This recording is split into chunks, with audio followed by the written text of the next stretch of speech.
Geologists look at the whole history of planet Earth, and that unfolds over 4.5 billion years. And we subdivide time, and we use different kind of names for different ages of time.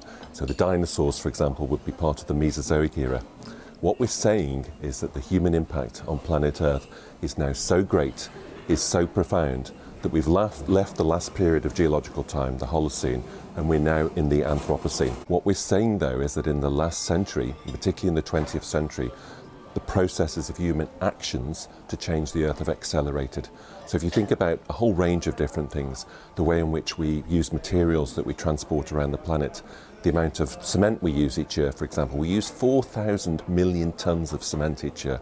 The 37 billion tonnes of carbon dioxide we put into the atmosphere every year, the thousands of species that we've translocated across the Earth from their native regions into new regions. Those are just a few of the changes, but they're very, very substantial. Within a few decades, within a few generations, we will have degraded the Earth system so severely that we'll be in a mass extinction event. Now, those are very, very serious. As a geologist, I can see mass extinction events in deep geological time.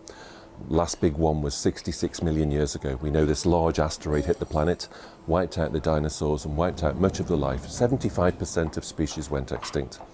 We are very close as a species to having the same impact as a giant asteroid strike. And within a few generations, we will cause a mass extinction. Now, if that happens, it will take millions of years for life to recover on this planet. If humans survive, it means we will be living in an ecosystem which is so degraded, so much poorer than what we have today, that our existence will be much more curtailed. I don't want that to happen. I want us to avoid that. I'm always an optimist, which is why I always want to come and try and interact with people in meetings like this, because people can change, we can change our behaviour. We can also look at societies where they've functioned in a much more mutualistic way with nature around them. Indigenous peoples, for example, are very, very good custodians of their environment and live in a much more sensible way. So I think there are really good examples out there that we can use to build a much better relationship with nature. So it's essential for me as a scientist to be at a meeting like EFNI.